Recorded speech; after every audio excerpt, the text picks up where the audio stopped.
Bajé del avión en el aeropuerto de Ciudad de México, con las rodillas entumecidas tras 9 horas de vuelo y mis manos aún aferradas a una cajita de terciopelo que guardaba el collar de mi madre. No había viajado al extranjero en años, no desde que Javier se fue, pero Emiliano insistió. No sería lo mismo sin ti, mamá, me dijo. Sigues siendo familia, sigues. Esa palabra se quedó dando vueltas en mi cabeza durante todo el trayecto. No me habían invitado oficialmente al cumpleaños de Araceli en la Ciudad de México, ni un correo formal, ni un itinerario. Solo una vaga promesa de mi hijo de que era bienvenida. Para él, tal vez eso bastaba. Para mí no. En el taxi, rumbo al hotel, le escribí a Araceli querida. Acabo de llegar. ¿A qué hora es la cena esta noche? Mantuve el mensaje alegre, cálido, como se espera que suene una madre. No hubo respuesta. Me registré en un hotel con vista al río Pánuco, deshice la maleta con calma y coloqué el collar plata fina con una piedra de turquesa en el centro sobre el escritorio. Había sido de mi madre, lo usaba en cada comida navideña y aniversario. El broche lo mandé restaurar el mes pasado. Pensé que a Araceli le parecería elegante. Seguía sin respuesta. Deslicé el dedo por la pantalla del celular. Araceli había subido una historia 2 horas antes, una foto de un café con leche en una cafetería no muy lejos de donde estaba. La leyenda decía: últimos detalles para la noche. Ya quiero que sea ahora. Detalles. Para una cena de la que no me habían dado ni la dirección. Me quité los zapatos y me senté al borde de la cama. El aire acondicionado zumbaba bajito. Miré mi celular esperando que las 3 rayitas de escribiendo aparecieran, pero nada. A las 5 le escribí a Emiliano solo. Confirmo. ¿Cuál es la dirección de la cena? Respondió en menos de 1 minuto. Cierto Casa del Sol a las 7. ¿Nos vemos ahí? Sin disculpas, sin mencionar el silencio, solo 1 hora y un lugar. Me levanté, alicé mi vestido y guardé el collar en su cajita. Tomé mi bolso y bajé al auto que me esperaba. La Casa del Sol brillaba con luces doradas. Cuando crucé la reja hacia su patio, los adoquines frescos bajo mis tacones. Llevaba un vestido azul marino de seda, uno que a Javier siempre le encantó, y unos aretes que Araceli una vez elogió, esperando quizás ingenuamente un momento de armonía. El maître me saludó con una inclinación cortés. Buenas noches, señora. Nombre. Solís, dije. Marisela Solís. Vengo con el grupo Ramírez Solís. Revisó la lista y parpadeó. Veo una mesa para 12, pero no hay nadie con ese nombre. Miré más allá de él. Ahí estaban Emiliano Araceli, sus padres, sus hermanas, incluso 2 amigas de la universidad, a las que una vez recibí para un Día de Muertos. Todos sentados en una mesa espectacular bajo una enramada cubierta de bugambilias, iluminada por velas flotantes y decorada con claveles blancos. Era la cena íntima de cumpleaños antes del gran evento formal con invitados y patrocinadores al día siguiente. Conté 11 personas, 11 sillas. Aún así, me acerqué. Emiliano levantó la vista sorprendido, pero sin urgencia en los ojos. Solo una sonrisa tenue. «Mamá, llegaste». Araceli no se levantó. Tomó un sorbo de su vino y dio un saludo rápido con la mano. «Uy», dijo con ligereza, «creo que conté mal». ¡Qué tonta! Nadie se rió, no abiertamente, pero sentí el murmullo de diversión recorrer la mesa. Un mesero apareció con una silla plegable. Negué con la cabeza. «No hace falta», dije en voz baja. «No me quedaré mucho». Dejé la cajita de terciopelo en la esquina de la mesa junto a la canasta de pan sin tocar y le di a Emiliano una mirada larga. Luego me volví hacia Araceli. «¡Feliz cumpleaños!», dije. Ella sonrió como si no percibiera el dolor detrás de mis palabras.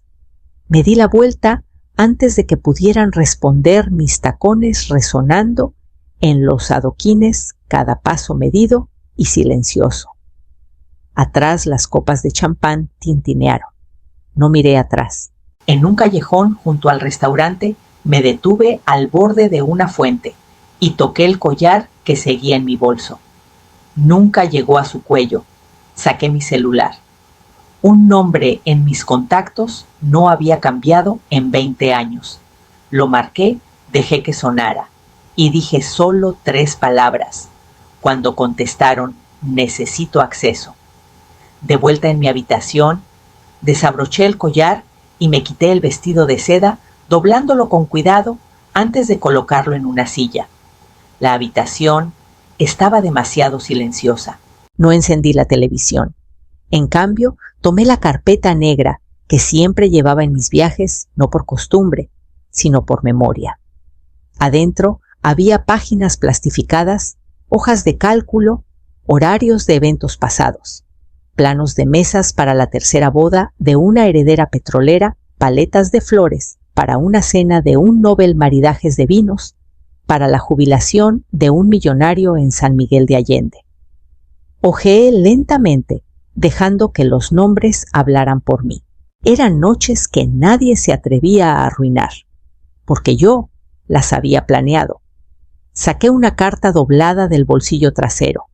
Era de Carmen Iturbide, exdirectora de Operaciones de Sabores del Cielo, una empresa de catering en la Ciudad de México. Había sido mi pasante en Monterrey años atrás. Nerviosa, astuta, rápida con la logística. La entrené, la guié. La recomendé para el puesto en la capital. Busqué el perfil de la empresa en mi celular. Efectivamente, Sabores del Cielo estaba listada como el proveedor oficial del gran evento de cumpleaños al día siguiente, 19 de marzo. Abrí su sitio web y revisé los procedimientos de emergencia. Si el contacto principal no respondía, el sistema recurría al contacto secundario verificado. Tecleé mis viejas credenciales de acceso. La plataforma me dejó entrar. Ahí estaba. Bajo la reserva del 19 de marzo para el cumpleaños de A. Ramírez, el contacto de emergencia seguía siendo M. Solís, asesora senior contingencias. No me habían eliminado. Habían usado mi reputación, mis relaciones con proveedores, mi legado, y pensaron que me sentaría en una silla plegable y fingiría no darme cuenta. Toqué la lista de proveedores. La florista, el cuarteto, el distribuidor de vinos, todos aún eran socios, todos conocidos. Clic en editar acceso. Luego tomé una hoja en blanco de la carpeta y comencé a escribir línea por línea. Siempre creí en la brevedad. En mi trabajo, mientras menos palabras necesitaras para controlar una sala, más poder tenías. A medianoche, el mensaje estaba escrito, impreso y firmado. Bajé al concierge y pedí usar el fax. La joven en el mostrador dudó al tomar el papel, pero no dijo nada. Le di 3 números, uno para el catering, otro para la florista, otro para los músicos. La frase era clara, final, sin emociones. Por favor, cancelar los servicios del 19 de marzo en Casa del Sol. Autoridad, contacto de emergencia MS. Ella envió los faxes, grapó los recibos de confirmación y los puso en un sobre impecable. Lo guardé en mi bolso y regresé a mi habitación. No llamé a Emiliano. No necesitaba hacerlo. Él había elegido la comodidad sobre la bondad. Sabía que no habían planeado para mí, que no me habían reservado un lugar, que no me querían en esa mesa. Aún así, me dejó cruzar el océano. Me dejó llegar a una cena donde no había silla ni nombre ni bienvenida. Querían un espectáculo. Lo tendrían. Me recosté en la cama y dejé que el silencio me envolviera como seda. En algún lugar de la ciudad, Araceli probablemente se retocaba el labial, revisaba su lista de invitados, posaba bajo la luz de las velas con una elegancia prestada.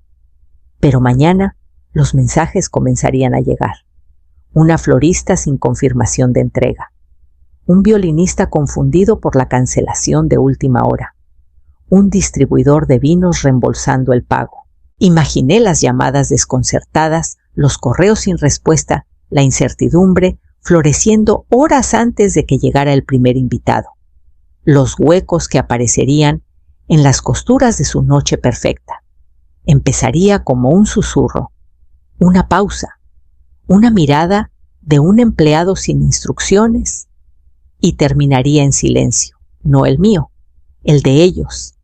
La noche siguiente, el patio de Casa del Sol resplandecía con velas y manteles, listo para el gran cumpleaños de Araceli. Pero algo fallaba desde el principio. A las 7:45 p.m. aún no se había servido la primera copa de vino. El sommelier había desaparecido, reemplazado por un joven mesero nervioso que no dejaba de mirar su reloj. Araceli alzó la mano con brusquedad. «¿Dónde está el Cabernet de Valle de Guadalupe?», preguntó. Él tartamudeó y se escabulló por el pasillo sin volver. El cuarteto en la esquina terminó su sonata inicial, se levantó sin decir palabra.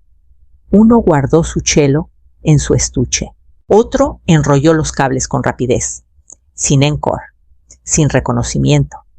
Los invitados comenzaron a murmurar. Imaginé la sonrisa de Araceli tensándose su voz, cayendo a ese siseo que conocía bien. Esto es inaceptable. ¿Dónde está la coordinadora? Pero no había ninguna.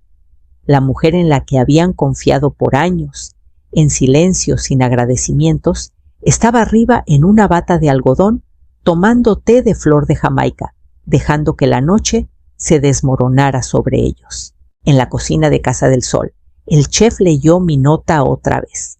La cancelación le llegó horas antes y solo por lealtad a la memoria de Carmen había esperado. Pero sin confirmación de pago, sin autorización de la gerencia y con una creciente inquietud, tomó la decisión final.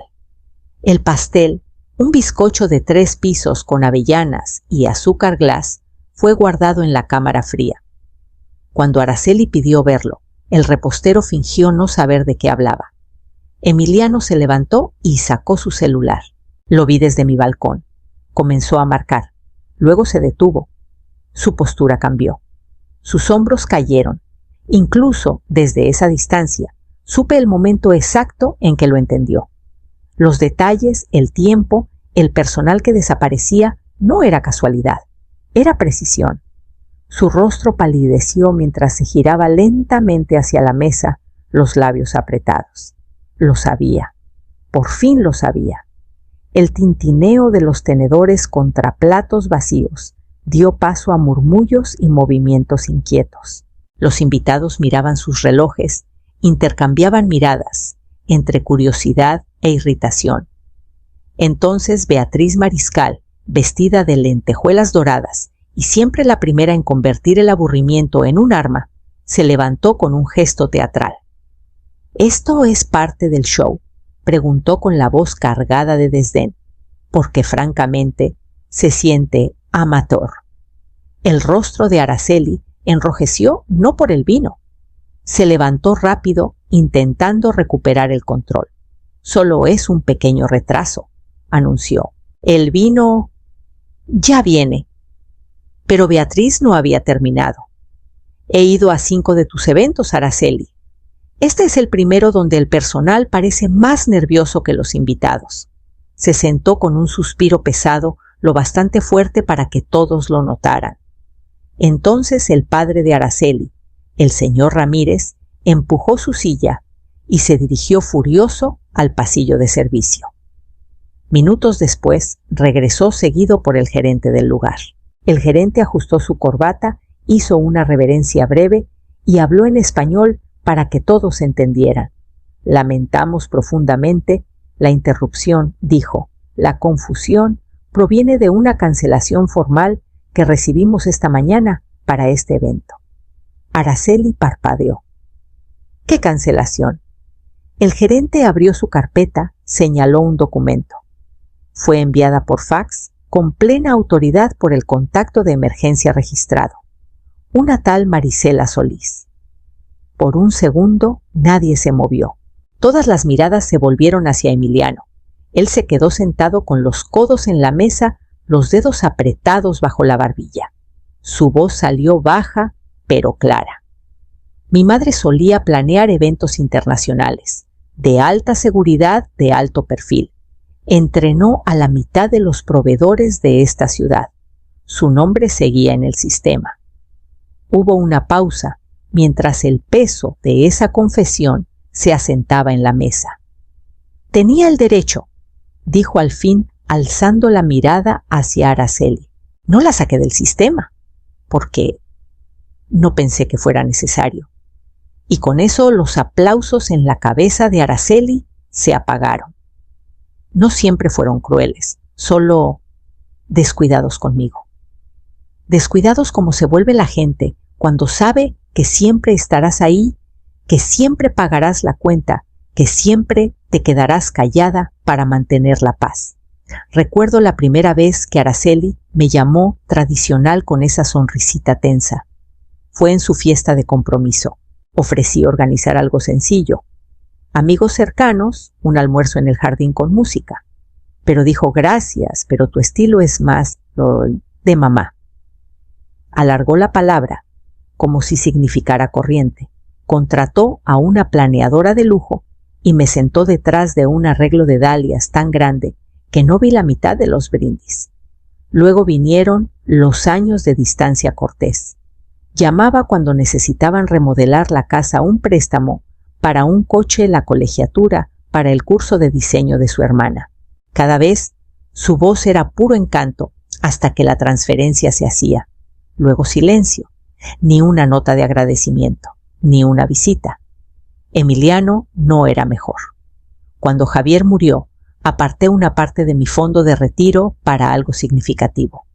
Tal vez viajar. Un invernadero. Emiliano pidió prestado para un proyecto de un bistro imperdible en Querétaro. Me mostró los planos, me llamó su primera inversionista, hasta me trajo un delantal firmado por el chef. El lugar cerró en 9 meses. Nunca volvió a mencionar el dinero, y lo dejé pasar. Porque eso hacía yo. Dejaba las cosas pasar. Pero esa noche, mientras la noticia se esparcía de mesa en mesa, de que la cena de cumpleaños colapsó bajo mi mando silencioso, no sentí rencor. Me sentí despierta. Había pasado años enseñando a otros cómo hacer que la gente se sintiera especial, cómo crear mesas donde todos tuvieran un lugar. Pero a mí me trataron como una silla plegable que podían sacar a última hora o olvidar por completo. No se trataba de venganza, se trataba de salir de debajo del mantel con el que me habían cubierto. No necesitaba alzar la voz.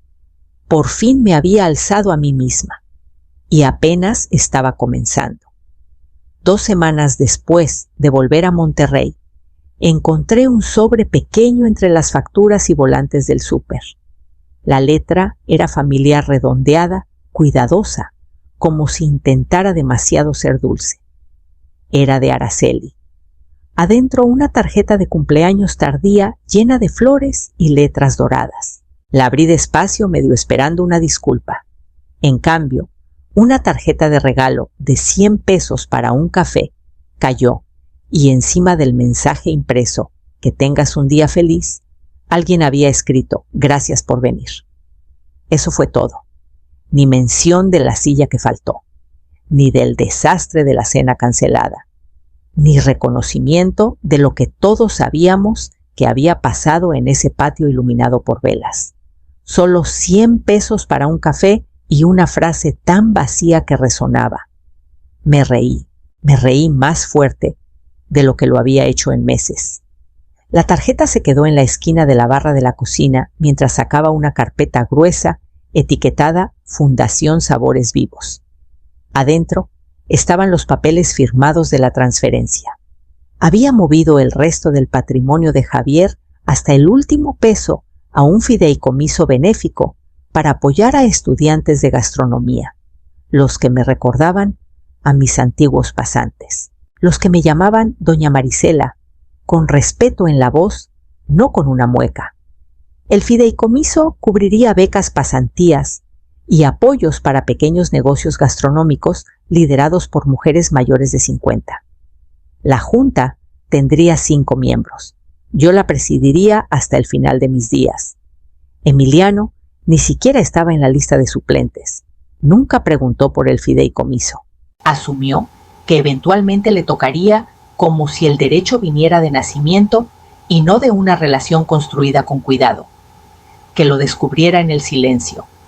Que los abogados se lo explicaran cuando llegara el momento, cuando los documentos se archivaran y los balances no mencionaran su nombre. Que se preguntara cómo una mujer a la que no invitaron a la mesa, al final se llevó la mesa consigo. Y la plata, y la lista de vinos, y cada una de las sillas. Todo comenzó con un susurro en redes. Una publicación de una de las invitadas de Araceli, una columnista de moda que estuvo compartiendo el viaje a la Ciudad de México en tiempo real. El cumpleaños más desastroso en la historia de la CDMX. El personal desapareció, sin vino, sin pastel, sin anfitriona, sin clase. En 24 horas, la publicación tenía más de 40,000 likes. Los comentarios llegaron de críticos gastronómicos, excompañeros, incluso algunos antiguos colaboradores míos. Algunos lo llamaron karma, otros sabotaje. El nombre de Araceli se volvió tendencia por todas las razones equivocadas. Su blog, antes un altar a la elegancia sin esfuerzo, perdió 3 patrocinadores en una semana. Publicó un mensaje críptico sobre interrupciones inesperadas y se quedó en silencio. Pensé que ahí terminaría todo. Entonces, una tarde lluviosa, alguien tocó a mi puerta. Emiliano. Se veía más viejo, no cansado, avergonzado. Estaba ahí con una chamarra delgada sin paraguas, el cabello húmedo pegado a la frente. Mamá dijo, ¿puedo pasar? No respondí. Solo me hice a un lado y lo dejé gotear en el piso de madera. Se sentó en la mesa, donde alguna vez le ayudé a memorizar fichas, donde firmó sus primeros papeles de préstamo. Ahora miraba el vapor, que subía de la taza que le di como si no estuviera seguro de merecer tocarla. Sé lo que hiciste, dijo. El fideicomiso, la cena, todo. No dije nada. ¿Por qué nos hiciste esto? No alcé la voz. Solo tomé mi agenda gastada y llena de marcadores, con años de nombres y notas. La abrí en la semana actual y señalé la parte inferior de la página. Bajo familia estaba en blanco, sin nombres, sin iniciales, solo una línea vacía. Emiliano miró. Sus labios se abrieron como si fuera por hablar, pero cerré la agenda antes de que encontrara las palabras. Luego pasé la página. La siguiente ya estaba llena, 5 columnas codificadas por colores. Fundación, entrevistas finales. Distribución de apoyos. Confirmada, gala de apertura. Confirmada, aprendices todos alojados. No había lugar para él en el calendario, solo hacia adelante. El comedor era sencillo, sin candelabros, sin rosas importadas, sin fotógrafos buscando una mención de marca. Solo el aroma de cebollas caramelizadas, pollo asado con romero y las risas de personas que nunca me habían pedido un cheque. Los aprendices 9 ahora habían preparado la noche en secreto. No debía mover un dedo. Esa fue su única regla. Les había enseñado sobre equilibrio, moderación, cómo emplatar con propósito, cómo sazonar con paciencia. Esa noche me lo devolvieron todo con una reverencia silenciosa. Al entrar me detuve. La mesa era larga, hecha de pino reciclado, con sillas disparejas y servilletas de tela dobladas a mano. Y en la cabecera una silla tallada con mi nombre bordado en una banda de lino. Sobre mi plato había una tarjeta que simplemente decía Doña Marisela, cordero braseado con farro al limón y yogur con hierbas. Me reí, luego lloré. Luego me senté. Sirvieron cada platillo como si fuera sagrado. Una de ellas, clara, Alzó su copa primero, por la mujer que alimentó más que bocas, que alimentó futuros. Miré a mi alrededor mujeres mayores de 50 que pensaron que era tarde para empezar de nuevo padres solteros, aprendiendo a hornear otra vez un chofer de autobús jubilado que ahora sabía hacer patiachú. No preguntaron quién fue mi esposo. No cuestionaron mis elecciones. Solo sabían que les dije sí cuando otros no lo hicieron. Alcé mi copa en respuesta. Me excluyeron de una cena. Dije con voz firme, así que construí 100 más sin ellos. Brindamos, sin discursos, sin fotógrafos, solo el sonido de los tenedores chocando contra la alegría. Más tarde, cuando los platos estaban lavados y la última luz se apagó, me quedé un momento sola al borde de la mesa vacía. Era el mismo silencio que alguna vez temí, pero ahora se sentía ganado, pleno, porque aprendí algo que ninguna silla plegable podría enseñarme. La única silla que importa es la que tú misma te das.